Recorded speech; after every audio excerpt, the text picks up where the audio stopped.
Estimado público, muy buenas tardes. Les damos la bienvenida a esta presentación y los invitamos a ponerse de pie para participar de la invocación religiosa que hará el señor Hugo Abete. Hola, bueno, muy buenas noches.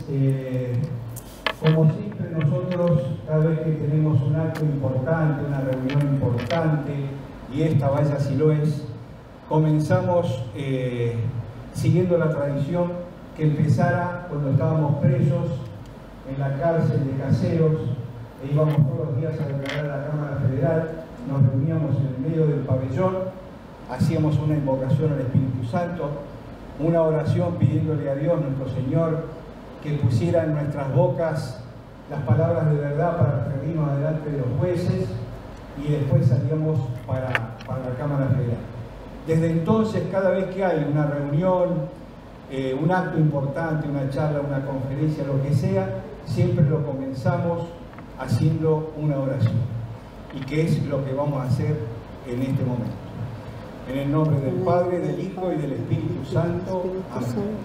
Ven, Espíritu Santo, llena los corazones de tus fieles y enciende en ellos el fuego de tu amor. Envíanos tu Espíritu sobre todas las cosas y renovarás la paz de la tierra. Oh Dios, que iluminaste los corazones de tus fieles con la luz del Espíritu Santo, danos gustar de todo lo recto según el mismo Espíritu y gozar por siempre sus consuelos. Por Jesucristo nuestro Señor. Amén. Vamos a pedir especialmente en el día de hoy, en este acto, por las siguientes intenciones. Primero vamos a pedir por el reencuentro de los argentinos con la patria verdadera, con la patria tradicional, la patria católica y sanmartiniana. Vamos a pedir por el reencuentro de nuestros queridos miembros de la Fuerza Armada y en particular del Ejército Argentino, por su reencuentro con el deber ser sanmartiniano. Vamos a pedir también por todos los que están acá presentes en esta reunión, y les voy a pedir muy especialmente que me acompañen en esta oración. Hoy tendría que estar acá presentando el libro El Mayor Romero Mundani, que así lo anunciamos en la invitación que distribuimos por internet, pero ocurrió que después de que distribuimos la invitación, a su hijo le detectaron una enfermedad muy importante, y por eso él en estos momentos, junto con su mujer y sus hijos, está acompañando a Juan Pablo en este momento difícil, que está en pleno tratamiento. Así que nosotros con mucha fe y con mucha fuerza lo vamos a apoyar desde acá con nuestra oración, y lo vamos a pedir muy especialmente para que Juan Pablo, el tratamiento que está haciendo, llegue a buen puerto. Estamos seguros que así va a ser, con la ayuda de Dios y con todas nuestras oraciones. Así que por todas estas intenciones vamos a rezar un Padre Nuestro, un Ave María y un Gloria. Padre nuestro que estás en el cielo, santificado sea tu nombre. Venga a nosotros tu reino. Hágase tu voluntad en la tierra como en el cielo. Danos hoy nuestro pan de cada día. Perdona nuestras ofensas, como también nosotros perdonamos a los que nos ofenden. No nos dejes caer en la tentación y líbranos del mal. Amén. Dios te salve María, llena eres de gracia, el Señor es contigo. Bendita tú eres entre todas las mujeres y bendito es el fruto de tu vientre, Jesús. Santa María, Madre de Dios, ruega por nosotros pecadores, ahora y en la hora de nuestra muerte. Amén. Gloria al Padre, y al Hijo, y al Espíritu Santo, como era en un principio, ahora y siempre, por los siglos de los siglos. Amén. En nombre del Padre, del Hijo y del Espíritu Santo. Amén. Estoy haciendo la invocación religiosa porque el sacerdote que tenía que hacerla en el día de hoy, a último momento, me llamó para avisarme que no podía concurrir, y por esa razón es que yo estoy haciendo ahora la invocación religiosa. Bueno.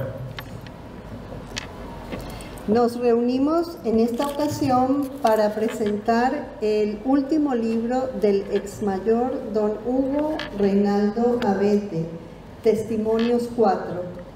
cartas de lectores, artículos, documentos y alocuciones sobre la lucha cara pintada 2018-2024.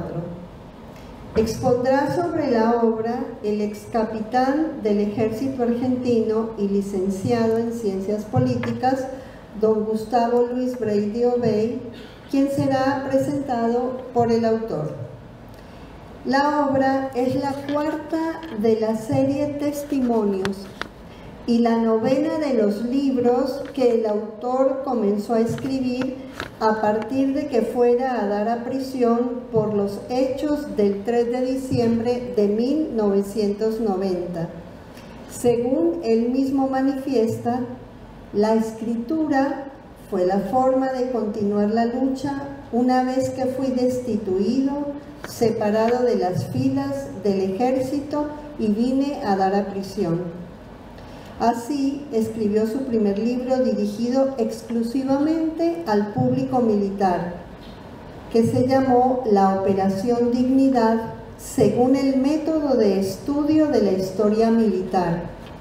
Este libro, que analizaba las profundas causas de los pronunciamientos cara pintadas, fue distribuido gratuitamente en muchos cuarteles del ejército con la finalidad de que los cuadros, engañados por la opinión pública y la conducción formal de la institución, conocieran el sonido de la otra campana, esa que hasta entonces no se habían dejado escuchar.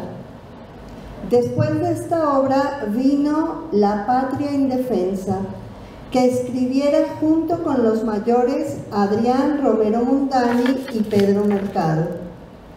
Mediante este libro, ya en el año 1993, los autores desde la cárcel advertían a la sociedad sobre el riesgo de desnaturalizar y desmantelar a las Fuerzas Armadas.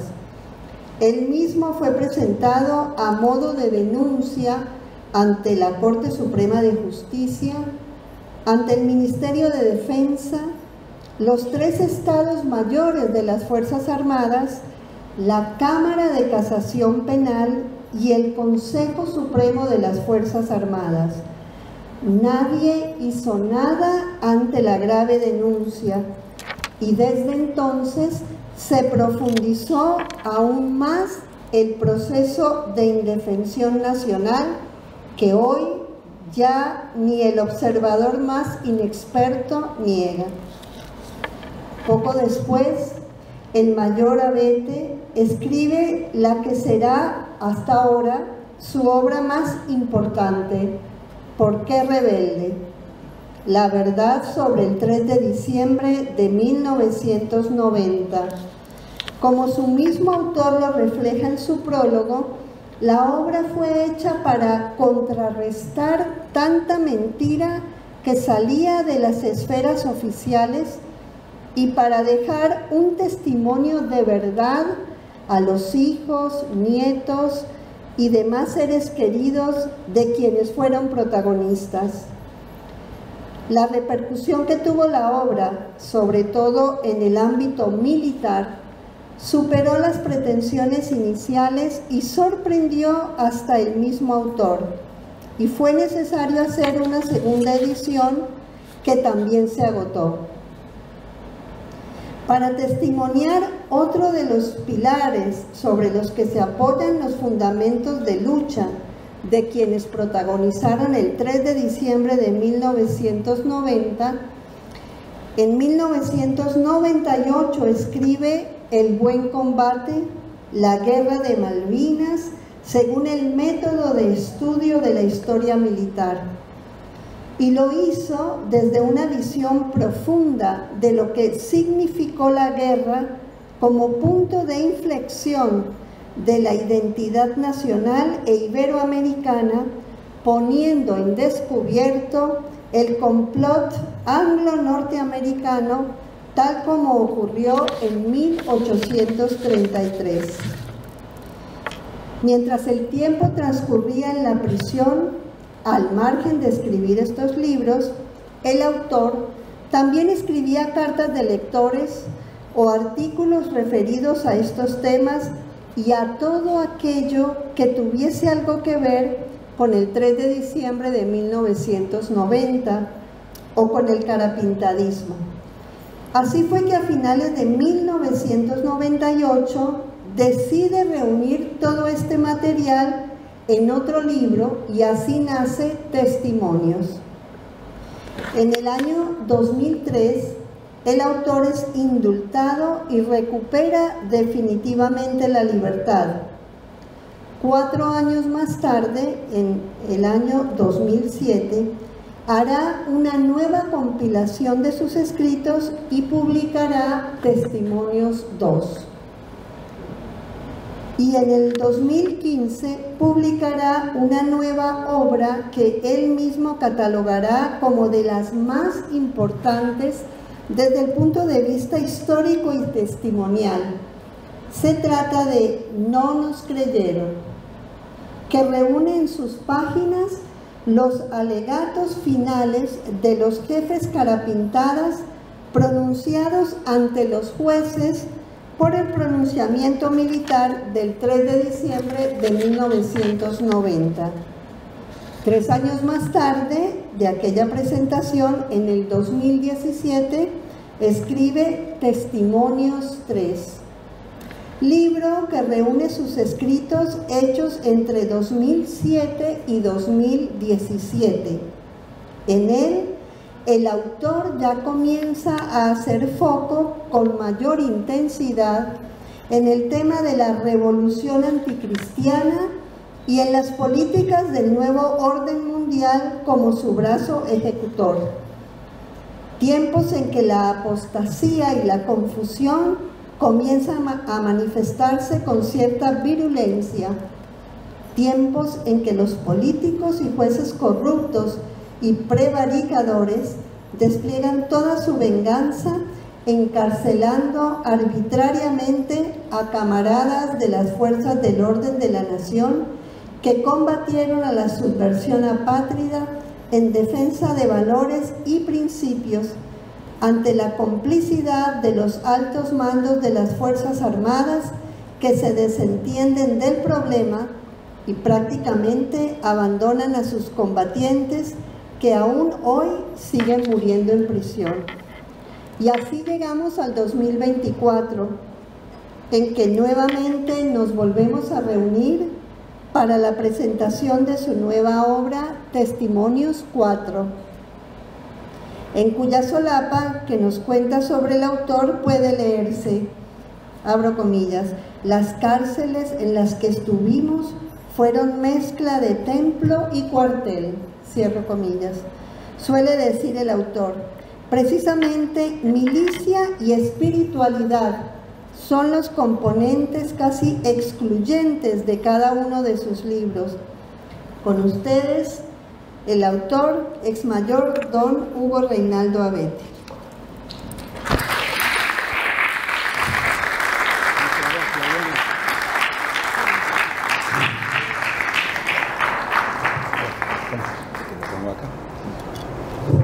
Muchas gracias, Diana Terán. Para los que no la conocen, Diana Terán es una amiga, una entrañable amiga, esposa de Gerardo Terán, ambos colombianos argentinos, porque son tan colombianos como argentinos. Vinieron al país en el año 1991, siendo Gerardo un corresponsal en la Argentina de una revista extranjera en la cual trataba los temas en aquel entonces del incipiente nuevo orden mundial, el tema de las Fuerzas Armadas de Iberoamérica, cómo iban a ser desarmadas, y bueno, y ahí empezó el contacto con los Carapintadas, y bueno, comenzó no solo el contacto, sino lo que fue el camino de una larga amistad. Ellos después se instalaron definitivamente acá, formaron una hermosísima familia, y bueno, y son muy amigos nuestros, son tan carapintados como cualquiera de nosotros, aman nuestra causa, aman nuestra patria, tremendamente. Así que, bueno, quería destacar eso de esta presentadora encantadora que es Diana Terán. Un aplauso para ella, por favor.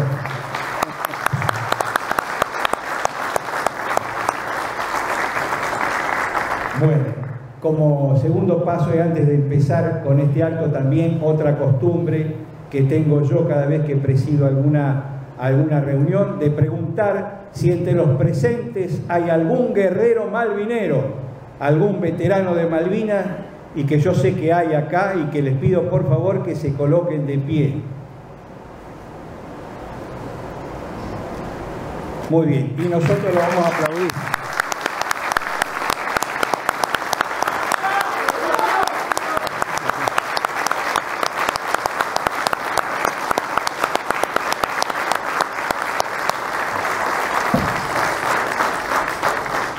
Bueno, un lujo tenerlos acá. Y entre los que hay, los que están presentes, hay dos compañeros míos, dos entrañables compañeros míos, mi compadre, el coronel Carlos Alfredo López Patterson, el coronel Alberto Cifra, también compañero mío que estuvo en el glorioso Regimiento 25 con el coronel Saneldín. Y después Marcelo Alvarado, otro también camarada y amigo malvinero. Muchísimas gracias por estar acá. Un honor para todos nosotros tenerlos presentes en este lugar. Y ahora sí, entonces vamos a entrar en lo que es la presentación del presentador de la obra del día de hoy. Como dije anteriormente, estaba previsto que fuese el mayor Romero Mundani el que presentara la obra en el día de hoy, y bueno, tuvo esa desgracia de la enfermedad de su hijo que está acompañando, y bueno, Gustavo Breide, otro entrañable camarada, es quien lo va a reemplazar a él en esta presentación. Aclaro, como digo siempre, que no estamos en presencia de un acto literario ni un acto académico. Esto es un acto eminentemente patriótico. Acá venimos a hablar de las cosas de Dios y de la patria. Así que, y lo hacemos desde el punto de vista no académico, no literario, sino desde el punto de vista patriota, expresando todo lo que tenemos en nuestros corazones respecto de estos valores de Dios y de la patria. El presentador de la obra, el ex capitán Gustavo Luis Breide Obey. Normalmente cuando yo presento a alguno de mis camaradas, digo que al margen de hacer la presentación en cuanto a los logros que tienen cada uno en su vida profesional y demás, a mí lo que me encanta destacar de ellos por sobre todas las cosas es por qué están acá, qué es lo que hicieron por la patria, y contarles algo de su prontuario, porque las consecuencias así lo indican, el prontuario honorable o el prontuario patriótico que yo le llamo. Entonces voy a nombrar algunas cosas, algunos logros del capitán Breide en su vida profesional, pero voy a poner énfasis sobre todo en lo otro, en el prontuario patriótico y el prontuario honorable. El ex capitán don Gustavo Luis Breide Obey es oficial de infantería, también es licenciado en ciencias políticas, es docente universitario, esa que se escucha en mi nieta por ahí, docente universitario, y también cursó el doctorado en filosofía en la Universidad de Barcelona con la tesis en curso sobre el padre Castellani en la política. Digamos que respecto de sus antecedentes patrióticos, como me gusta llamarlo a mí, digo que el capitán Breide, junto con el ex mayor Pedro Mercado, son los dos únicos oficiales que participaron de los 4 pronunciamientos militares en el centro de las operaciones y con poder de decisión. Hago esta aclaración porque yo también participé en los 4, pero los 2 primeros estaba en Junín de los Andes, no estaba en el centro de las operaciones como estuvieron ellos 2 y con poder de decisión.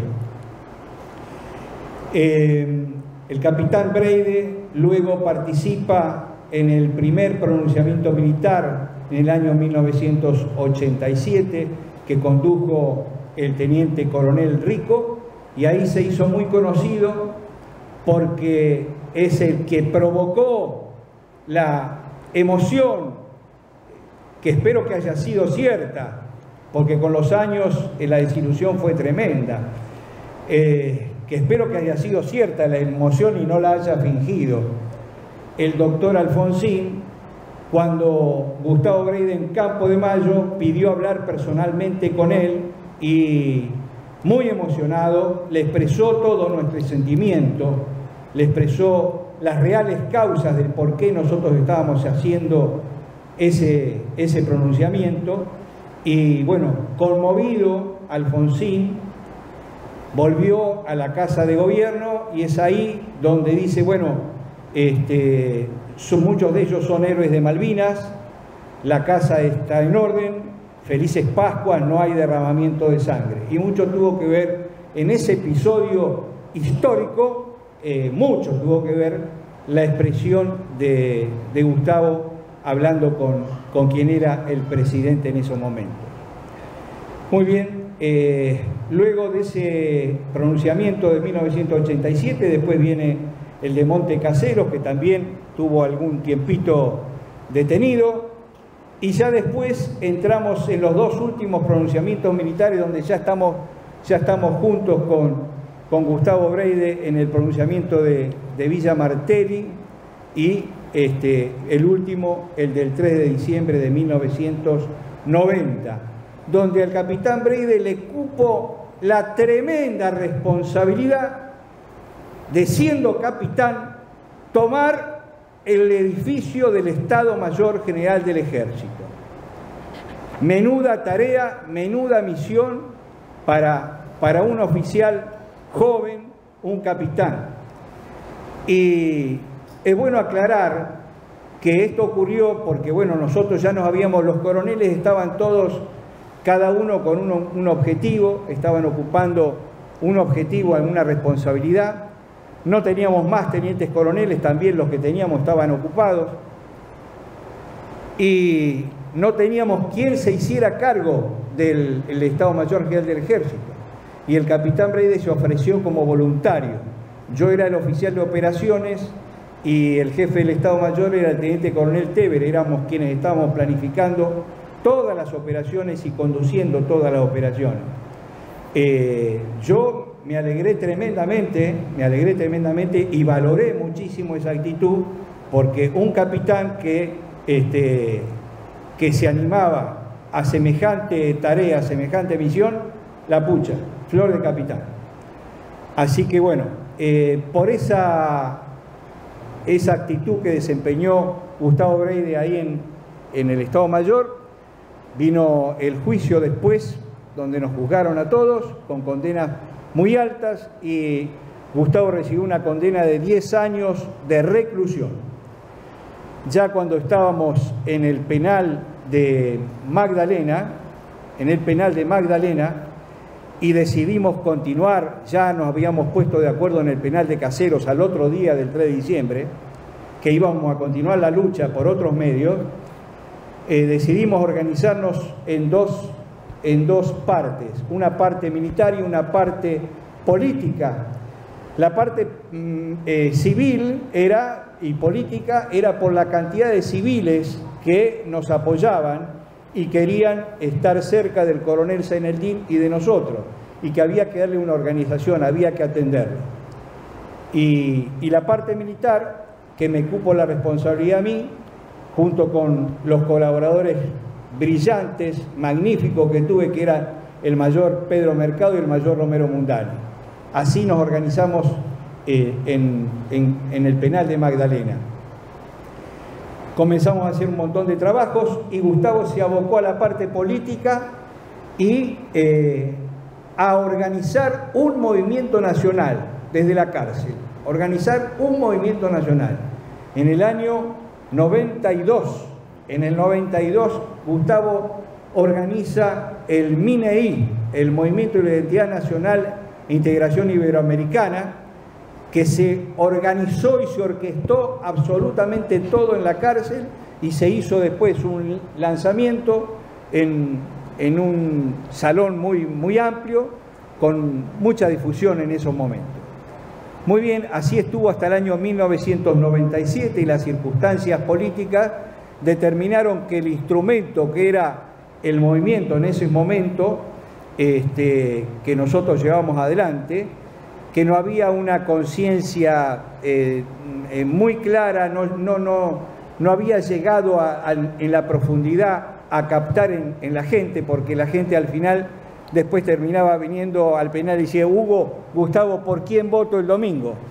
Entonces, como otro instrumento de la parte política,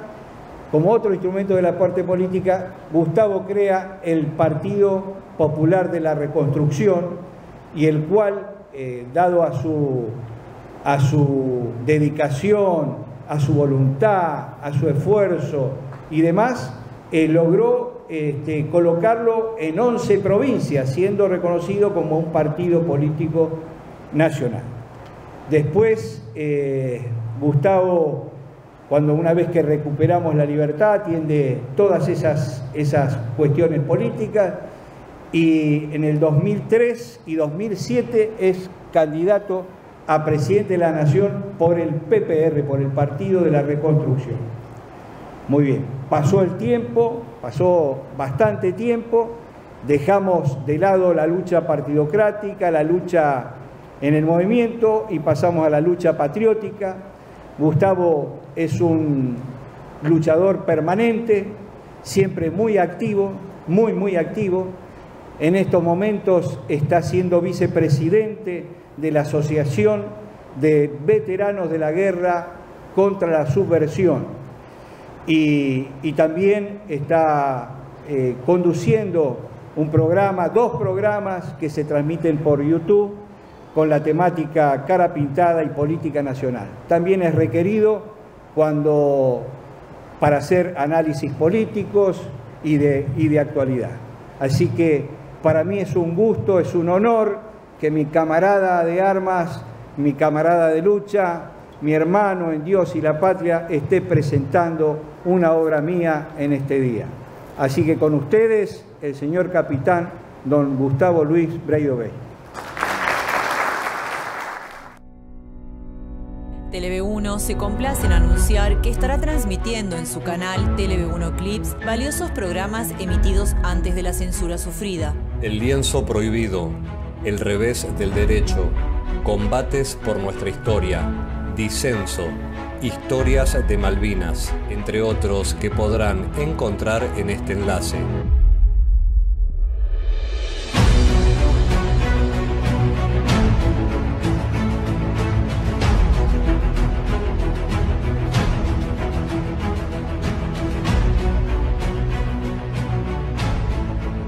Agradecemos su aprovechamiento y difusión.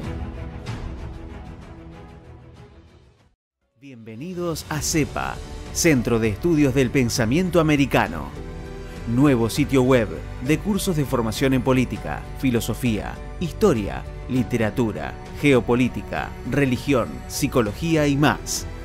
Cursos de formación que reflejan el verdadero pensamiento americano. Lo invitamos a elegir el curso de su agrado ingresando en www.cepa.la.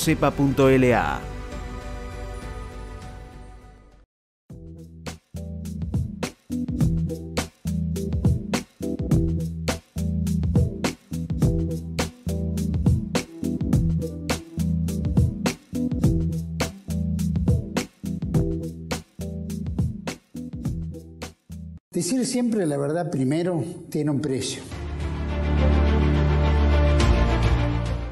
Dependemos de tu ayuda. TLV1, toda la verdad primero.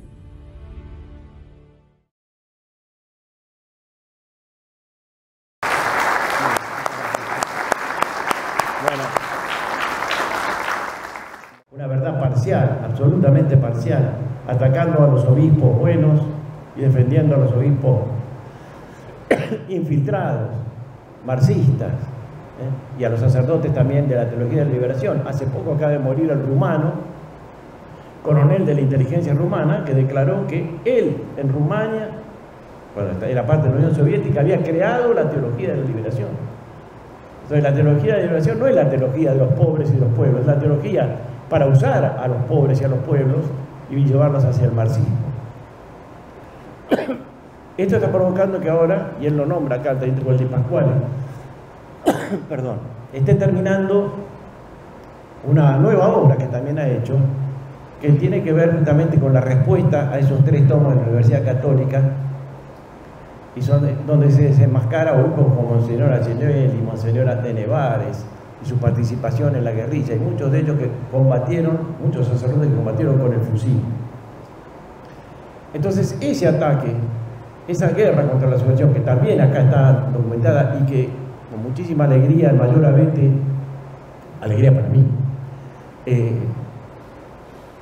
nombra a nuestros camaradas presos.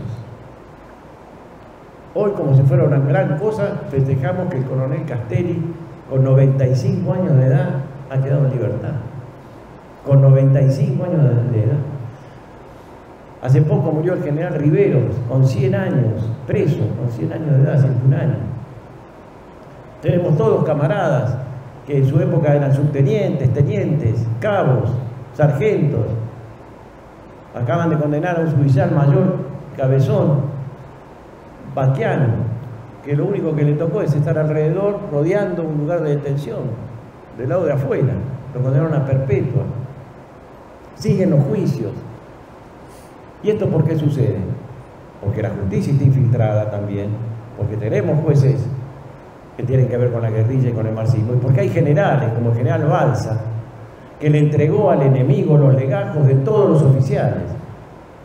Ministra de Defensa Garrén, izquierda; Horacio Berbinqui, jefe del CELS, segundo jefe de inteligencia de Montoneros, y el general Balsa le entrega al CELS los legajos de todos los oficiales y suboficiales del ejército, dicho por el auditor general del ejército. Esto no es un invento, El auditor general del ejército me contó a mí personalmente en una comida con el general Richter, estaba yo en ese momento, como él se le opuso a Balsa, y Balsa dijo: esto es una orden y la tiene que cumplir, y entregaron los legajos.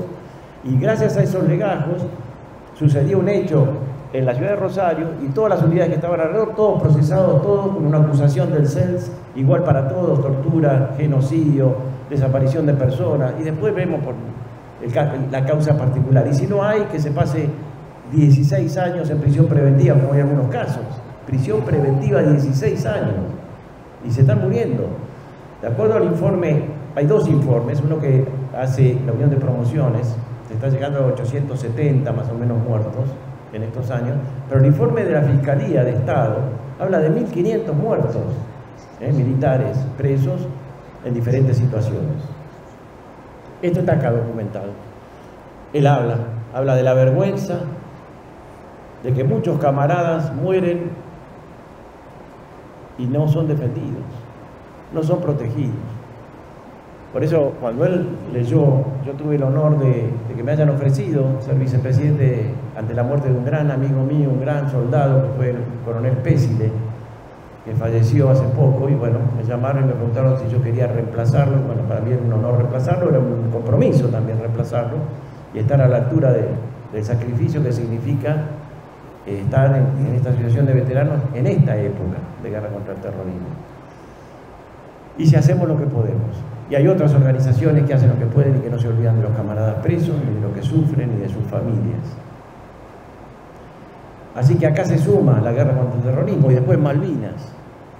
Y Malvinas, que también está reflejado cada acto del 2 de abril, en sus cartas, en sus discursos. El mayor Abete llama al patriotismo, llama a la defensa de los valores, lo recuerda al Regimiento 25, porque nuestro jefe era el jefe del 25, al que respetamos y admiramos, que es el coronel Serendín, y a todos los combatientes de ese regimiento y de tantos regimientos que recién ahora están empezando a ser reivindicados Después que el mismo proceso en los últimos años los ninguneó, porque, perdónenme, la desmalvinización no empieza como un Alfonsín, como dicen algunos. La desmalvinización empieza con los generales en el año 1982, al regreso de los combatientes, no los recibe como los debería haber recibido, los oculta. Yo tengo una anécdota personal muy delicada. Yo estaba en un equipo de combate blindados, a pesar de que soy infante, equipo de combate Chacabuco, que no llegó a cruzar porque los tanques no podían pasar. Entonces estaba en la escuela de caballería con la sección de BCTP y me dice, bueno, hay que ir a darle seguridad a la escuela de suboficiales porque van a llegar los veteranos de Malvinas. Bueno, pongo mis blindados adelante de la escuela de suboficiales Sargento Cabral y llega la familia de mis compañeros que estaban adentro, de los demás camaradas, de los oficiales, y estaban ahí afuera y querían ver a su familia y no los dejaban. Entonces yo le transmito al director de la escuela, digo, mire, mi coronel, los familiares quieren ver a sus familiares. Y el coronel me ordena, reprímalos. Reprímalos. Por suerte, el director de la escuela de caballería era un señor, el coronel Verdura, y me cubrió, porque fue mi primer acto de insubordinación. Agarré los BCTP y me fui para la escuela de caballería. Y le dije, me presenté, le digo, mi coronel, mire, pasa esto, me retiré porque están las familias ahí, y el director de la escuela de suboficiales me dice que reprima a la familia de los que vienen de combatir. Me dijo, agarró el teléfono, armó un despiole con la verdura, a mí no me pasó nada esa vez, y realmente, pero esa es la mentalidad de algunos.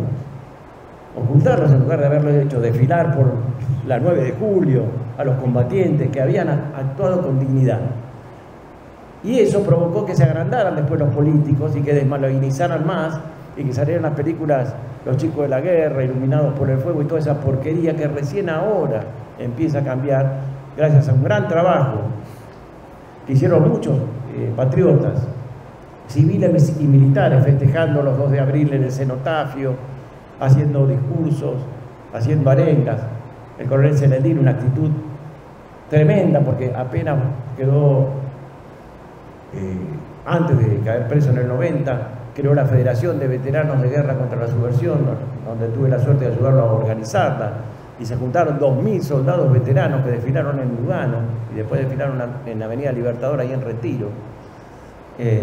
Después, por supuesto, la política los copó, les ofreció algunos cargos para desarmar, no querían, pero después siguió la lucha. Acá hay varias cartas sobre el tema de Malvinas y varios discursos sobre la guerra de Malvinas. Y finalmente los levantamientos nuestros, que muchísima gente nos decía, compartimos los objetivos pero no los procedimientos. Y hay también una responsabilidad muy grande de los generales, porque los generales le mentían al presidente de la Nación, sea quien sea, no me importa si era Alfonsín, pero le mentían. Le decían que el ejército estaba bien, que no había ningún problema. Y todos sabemos que había unidades, que los jefes de regimiento mandaban cartas diciendo de la situación de malestar, estaban llamando a declarar a cabos y a subtenientes. El jefe del Estado Mayor, el general Ríos Eleñú, había sido mi comandante en Tucumán, teniente coronel. Resulta que había compañeros míos que lo estaban metiendo presos y él era jefe de Estado Mayor.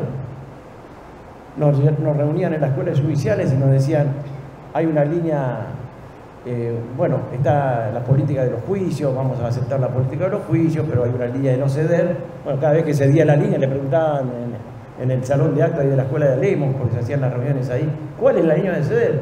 Hasta que un final, un día, el general dijo, no hay línea de no ceder. Y bueno, y así estamos. Se logró, no la ley de punto final, porque esa la sacaron antes, el levantamiento de Semana Santa, pero la ley de obediencia de vida sí se consiguió. La estaban preparando, no estaba terminada. Con la licencia del mayor Abete voy a contar rápidamente la anécdota. Yo estaba en mi casa detenido después de Semana Santa del 87, al día siguiente viene un Ford Falcon de la Presidencia de la Nación, me vienen a buscar.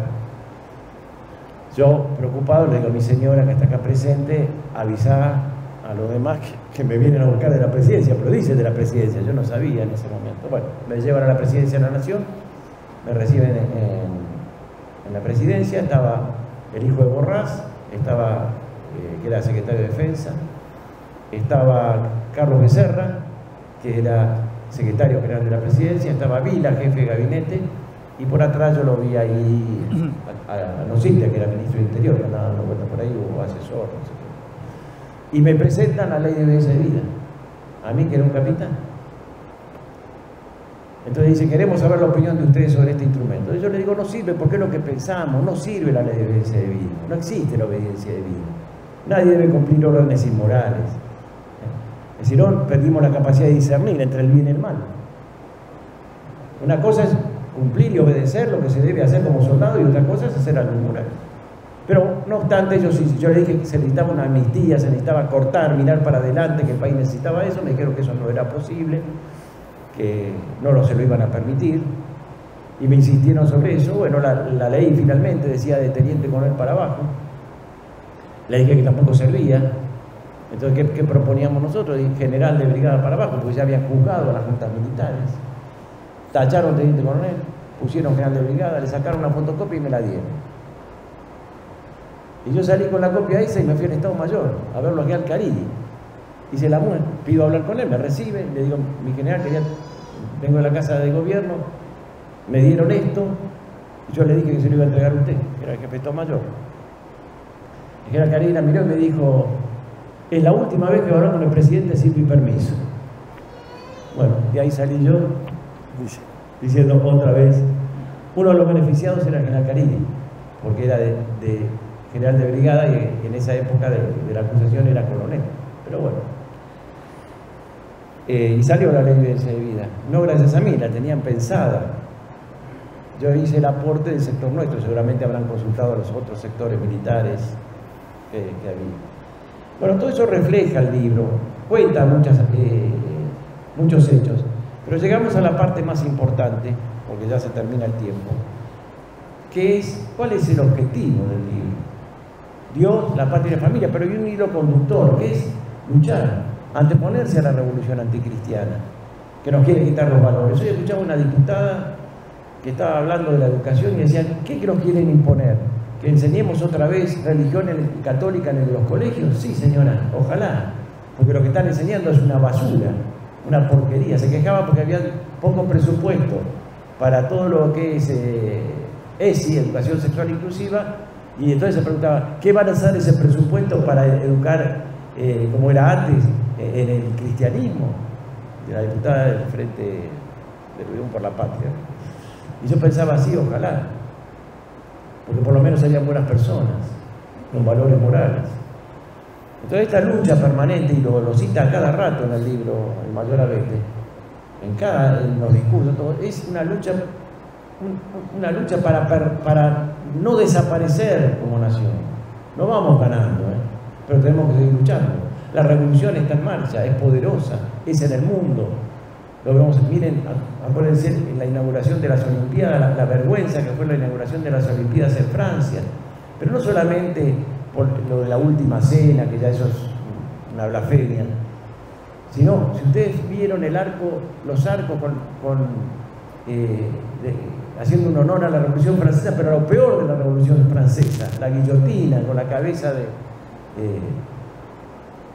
de la reina decapitada en todos los arcos, fue una vergüenza. Y después todo esto de la homosexualidad, pero no solamente la homosexualidad, todo el LGTBQ, y que son como 200 versiones diferentes, es decir, esa destrucción de todo valor moral. Y lo peor que nos quieren quitar es el libre albedrío, que es la mayor libertad que tenemos. Nosotros por ahí otras libertades no nos interesa tanto, pero la libertad fundamental que nos dio Dios, que es la de poder elegir. Y no hay posibilidades ahora en la sociedad, porque los medios actúan de tal manera, el ataque es tan fuerte, que cualquiera que dice algo diferente es acusado, y lo dice en el libro, de fascista, de retrógrado, de conservador, de tradicionalista, como si fueran insultos, y muchas de esas son virtudes, no son defectos, porque la tradición es una virtud, ser patriota es una virtud. Y llegamos al punto político final, que es, y lo plantea en muchos artículos, que es la pérdida de la representatividad. Porque nos han hecho creer que la democracia es Dios, y la democracia es una forma de gobierno. Hubo otras y mejores.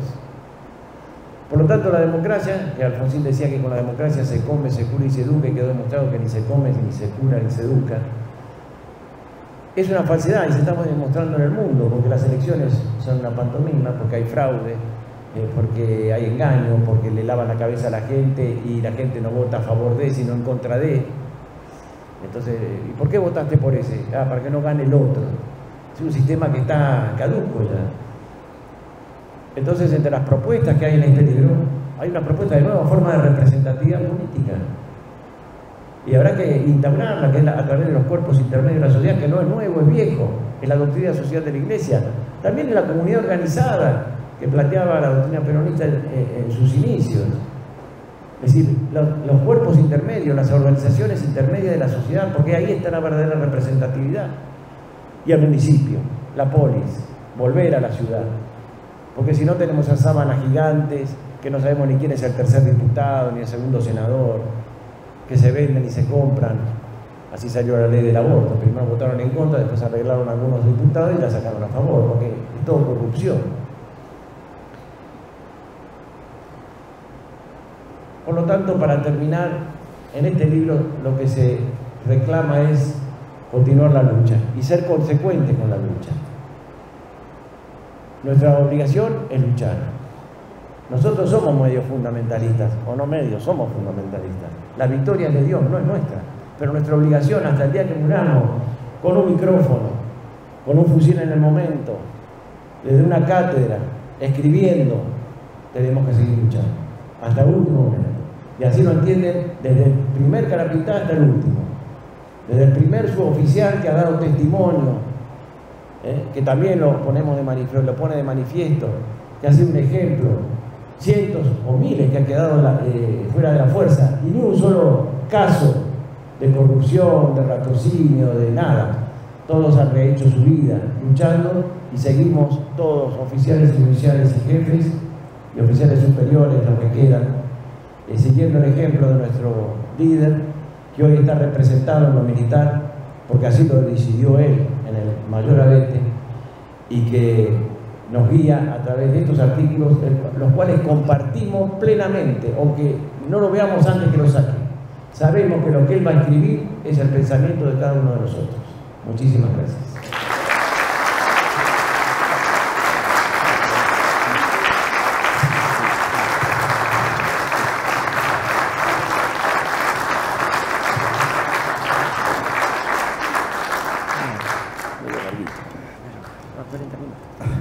Bueno, muchas gracias Gustavo por tus palabras, por tu presentación y bueno, has dicho cosas muy lindas, esta última parte también me ha conmovido.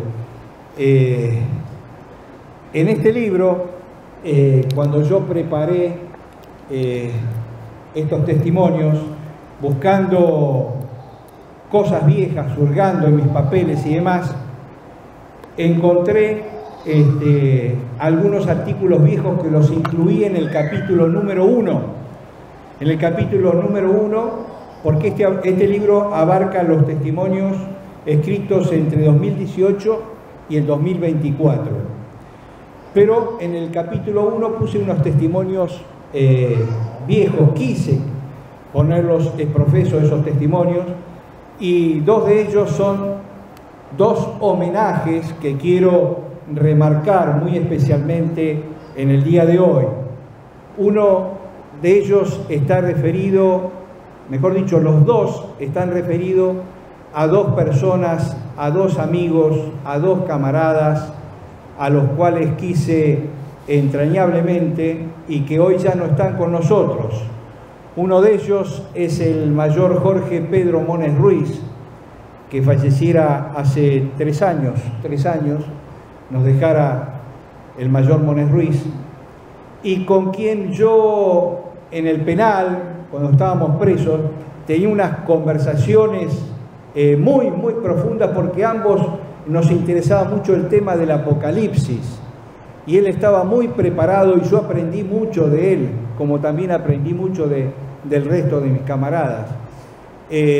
A los dos nos apasionaba el tema del Apocalipsis, y Y bueno, entonces encontré entre esos papeles un prólogo que yo le escribí a lo que iba a ser un libro que él iba a sacar referido a este tema, que se titulaba Reflexiones sobre el año 2000.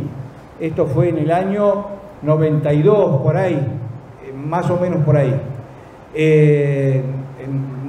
Mone Ruiz era una persona muy celosa del tema de mantenerse fiel a la sana doctrina y era muy cuidadoso en que lo que escribiera él no se apartara un ápice de la doctrina de nuestra Santa Madre Iglesia Católica, Apostólica y Romana. Así que se aseguró por todos los medios que eso que iba a escribir y que escribió reuniera esas condiciones. Y por supuesto que las reunió, porque pasó por muchas autoridades eclesiásticas que lo aprobaron y que dijeron que estaba perfectamente ordenado en la línea de la sana doctrina.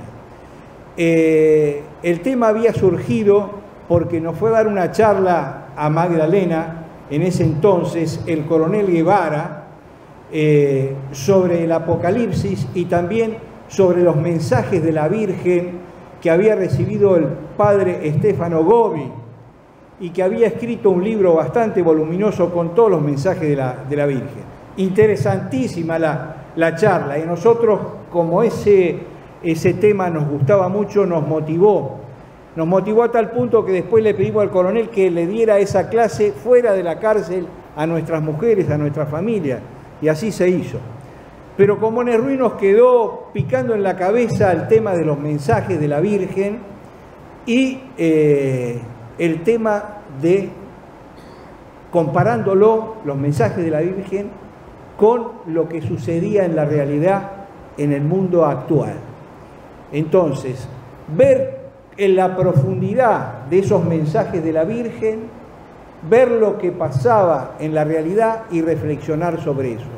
De eso trataba el libro que escribió Jorge Mone Ruiz. Lo íbamos a escribir entre los dos, pero Mone Ruiz tenía una capacidad de lectura, un apasionado de la lectura. En una noche se leía un libro y para mí era imposible hacer eso, era imposible.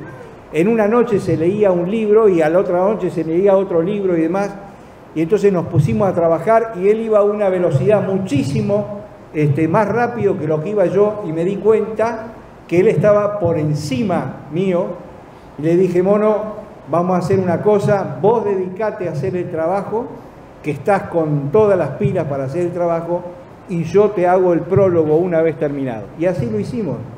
Y entonces el prólogo mío fue un prólogo de un libro que no fue, porque después finalmente Mone Ruiz, por sus razones particulares, decidió no publicarlo, no lo publicó.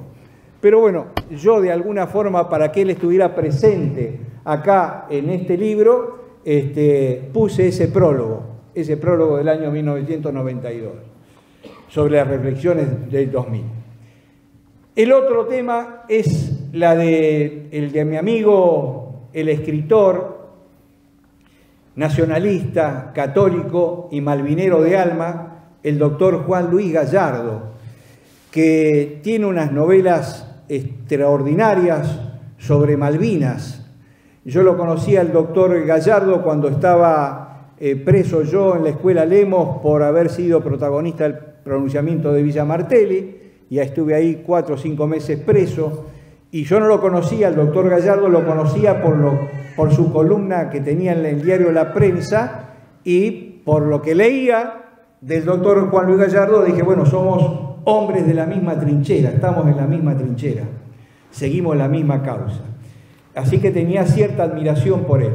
Bueno, un día se presentó a visitarme ahí en el lugar de detención donde yo estaba, en la Escuela Lemos, y me llevó de regalo su novela El penúltimo ataque, una novela de Malvinas maravillosa, extraordinaria, que si yo tuviese algo que ver en la parte de educación, en la parte de cultura, no dejaría que ningún argentino dejara de leer esa novela, porque es una exaltación al patriotismo, es una exaltación al estilo de vida épico, al estilo de vida cristiano, al estilo de vida patriota, algo realmente muy destacable que me conmovió. Y esa novela sí, la empecé a leer y la terminé de una sentada porque no podía dejar de leerla. Y es más, yo creía en un momento, piensen que yo estaba preso con toda la carga emocional que traía de que iba a ser destituido del ejército, de que me iban a echar, de que yo todo lo había dado por el ejército y demás. Era tal la carga emocional que sentía que el protagonista de lo que estaba en la novela de Gallardo no era el que Gallardo había puesto, sino que era yo. Yo me sentía que era el protagonista cuando lo iba leyendo. Así que bueno, una admiración. Si hasta ese momento yo era un fanático de la causa de Malvinas, si era un amante, un apasionado de la causa de Malvinas, después de leer El penúltimo ataque me convertí en un amante absoluto y total. Y unos años más tarde, estando yo ya en libertad, creo que era por ahí el 2006, si no me equivoco, el doctor Gallardo, nos hicimos muy amigos a partir de esa visita que él hizo en la cárcel, y a tal punto que él cada vez que sacaba un libro me mandaba el borrador primero y yo lo leía y le daba mi opinión, mi humilde opinión, mi opinión de soldado, mi humilde opinión. Y escribió otra novela fabulosa que se llamó Las lecciones del capitán. Y me llamó un día y me pidió que la presentara yo, si yo la podía presentar. Altísimo honor que me hizo el doctor Gallardo de pedirme que presentara la obra. Y creo que fue la primera obra que yo presenté en mi vida, el primer libro que presenté en mi vida. Y creo que dejé mi alma, dejé mi espíritu con la fuerza con que presenté esa obra, porque estaba tan consustanciado, tan compenetrado de lo que estaba presentando que lo recuerdo con un cariño enorme. Entonces, cuando encontré ese papel dije, lo voy a poner en el capítulo 1, la presentación mía del libro, para que sea una sorpresa para Juan Luis. Cuando yo presente el libro, él va a estar sentado acá sin saber nada y va a estar escuchando lo que yo le estoy contando a ustedes ahora.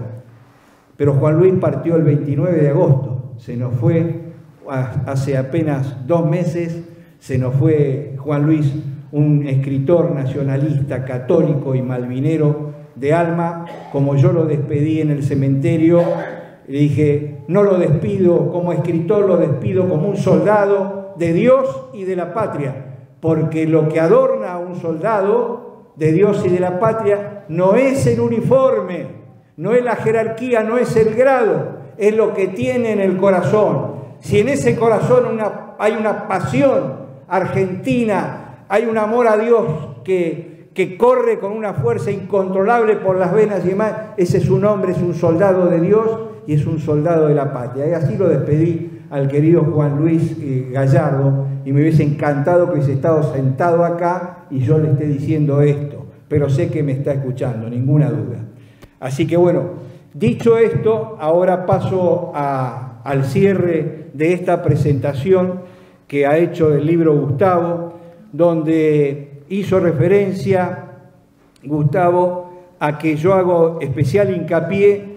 Si yo tuviera que definirlo, el libro, con pocas palabras, diría, es un libro que condensa artículos escritos y demás, todo sobre un tema que para mí es el gran tema, que es la revolución anticristiana.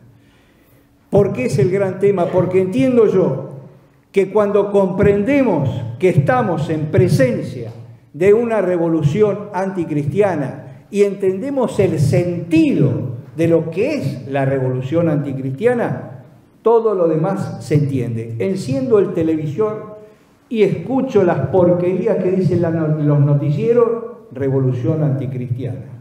Veo que la conductora de un programa de televisión es transexual, revolución anticristiana. Veo el tema del aborto, revolución anticristiana. Veo la ideología de género, revolución anticristiana. Veo el infame idioma, ¿cómo se dice? El idioma subhumano inclusivo, revolución anticristiana. Es decir, hoy se entiende con leer el diario, con ver la televisión, con leer una revista, con escuchar la radio, todo es producto de la revolución anticristiana. Entonces tenemos que ubicarnos en esos tiempos. Por eso yo digo que estamos viviendo tiempos teológicos, tiempos de Dios y tiempos apocalípticos. Estamos viviendo tiempos apocalípticos. Esto, en otros tiempos, explicar esto que estoy diciendo, ya seguramente hubiesen entrado dos tipos por acá, me hubiesen agarrado del cuello, de la cintura, me hubiesen colocado un chaleco, me hubiesen sacado, porque saquemos a este tipo porque está completamente loco. Y no es así, y no es así. El tema que estamos tratando hoy de la revolución anticristiana ya está instalado totalmente. En algunos países hasta sostienen grandes pensadores, por ejemplo, como Juan Manuel de Prada, uno de los pensadores más preparados en la doctrina católica, un filósofo, gran pensador, escritor del diario ABC de España, sostiene que ya en España el cristianismo está muerto, que la revolución anticristiana ha triunfado, que está derrotado el cristianismo. Yo digo que a nosotros todavía no, y sostengo que siempre, mientras haya un buen cristiano, un buen hijo de Dios que esté dispuesto a dar su vida por nuestro Señor Jesucristo y por nuestra Santa Madre Iglesia, el cristianismo nunca morirá. Pero en términos generales, en lo que es la cultura que se ha impuesto, es realmente preocupante. Y entonces en todos mis libros hago referencia a la revolución anticristiana. Y digo que, ahora voy a decir lo más, Gustavo dijo, en el fondo somos, el enemigo a nosotros nos trata de fundamentalistas porque dicen que metemos a Dios en todas las cosas. Por gracia de Dios, yo creo que por gracia de Dios, porque Dios tiene que estar presente en todas, absolutamente en todas las cosas de nuestras vidas. Hay gente que todavía, no, Hugo, no empecés con la religión, no, dejá de lado, por favor. No conocen el preámbulo. Dios, sí. Fuente de toda razón y justicia. Bueno, pero es así, es así. Por gracia de Dios, quienes así pensamos, tenemos una visión que para otros es considerada fundamentalista. Y algunos nos dicen talibanes, no, estos son unos talibanes, estos tipos son unos talibanes, cómo hablan, cómo se expresan de Dios y demás. Y para nosotros es una cuestión de fe, es una cuestión de fe. Y en estos tiempos que vemos que esto es abarcativo de toda la humanidad, como lo dijo Gustavo, porque no es un tema de los argentinos, no es un tema de los argentinos, esto es abarcativo de toda la humanidad. ¿Y por qué de toda la humanidad? Porque el hombre ha quitado a Dios de su corazón. El hombre, el ser humano, ha quitado a Dios de su corazón y por lo tanto ha quitado la virtud. Y hay tantos valores éticos y morales en la humanidad como habitantes hay. Y no puede ser porque los valores éticos y morales nos vienen desde el cielo, nos vienen desde Dios, nos vienen por la ley natural. Entonces, en estos tiempos apocalípticos que estamos viviendo, en estos tiempos teológicos que estamos viviendo, yo insto en la mayoría de mis artículos, normalmente en el último párrafo, digo que tenemos que dar testimonio, todos tenemos que dar testimonio, porque hay gente que pregunta,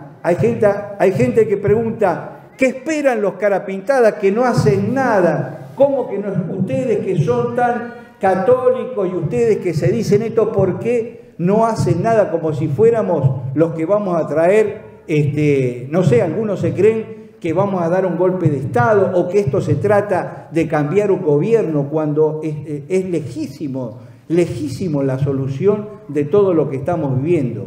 Estamos viviendo en una revolución anticristiana que se combate con una contrarrevolución cristiana. Se combate con una contrarrevolución cristiana en la cual todos debemos participar y todos tenemos la obligación de dar testimonio de diferentes formas. Hay que dar testimonio de diferentes formas. Luchar por defender estos valores que son la esencia de nuestra existencia como argentinos. Nosotros como argentinos, por gracia de Dios, hemos nacido con la señal de la cruz marcada acá en la frente. Somos católicos, cristianos católicos, y esa es la esencia que tenemos cada uno de nosotros. Antes que ser argentino, antes que ser patriota y demás, somos un pueblo cristiano católico, con todos los valores que eso significa. Y es tremendo mantener esos valores ante esta revolución que estamos viviendo. Y entonces digo, hay que dar testimonio y tener nuestro corazón dispuesto para que cuando la providencia divina, que no hay ninguna duda que va a intervenir la providencia divina, así lo disponga, nosotros seremos sus instrumentos para dar el testimonio más sagrado, si llegara a darse, que es el de nuestras vidas. Por esos valores, por la esencia de nuestra argentinidad, por la esencia de que somos un pueblo cristiano católico.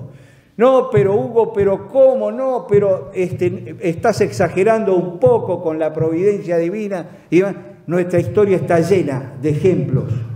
Vamos para afuera. Juana de Arco. Juana, tenemos un ejército enfrente que son 100.000 y nosotros somos 20.000. Juana, nos van a pasar por arriba. A nosotros nos toca librar el combate. La victoria o la derrota es cosa de Dios. Juana montaba a caballo, salía cabalgando, seguirme, y Juana triunfaba. ¿Triunfaba por los 20.000 hombres? Sí, eran el instrumento, pero triunfaba por la providencia divina. General Belgrano, batalla de Tucumán. Nos venían pegando una paliza bárbara los realistas.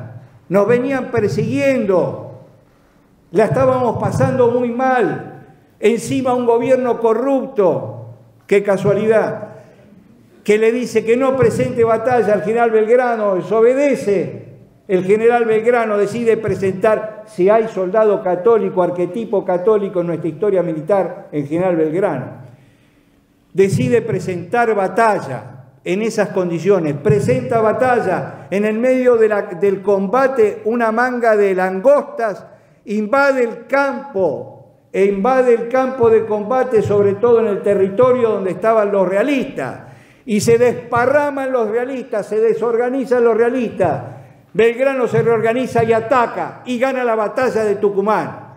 Y termina la batalla, y lo primero que hace es dar su bastón de mando y su sable a la Virgen de la Merced en agradecimiento por el milagro de la batalla de Tucumán. ¿Quién fue? La providencia divina. La providencia divina. ¿O no es la providencia divina lo que nosotros tenemos que creer ciegamente y con fuerza, pero por sobre todas las cosas con mucha fe? Mi hijo hace muchos años tuvo un accidente gravísimo. Lo salvaron los médicos que eran muy buenos, pero los médicos fueron el instrumento porque fue la providencia divina. Es una cuestión de fe. Y hoy, cuando rezamos por Juan Pablo, nos encomendamos a la providencia divina para que ese tratamiento que está haciendo Juan Pablo Romero Mundani tenga éxito, y lo volvemos a reafirmar desde acá, con todo nuestro corazón y con todas nuestras ganas y con toda nuestra fuerza, pidiéndole a Dios para que lo saque adelante. Así que bueno, vayan estas palabras entonces para el cierre de esta presentación, que espero que tanto las páginas que conforman mi noveno libro, como todo lo que se dijo acá en esta presentación, haya estado orientado a los fines que buscamos perseguir, que todo sea para mayor gloria de Dios y para grandeza de nuestra patria. Viva Cristo Rey, viva María Reina, por Dios y por la patria. Muchas gracias.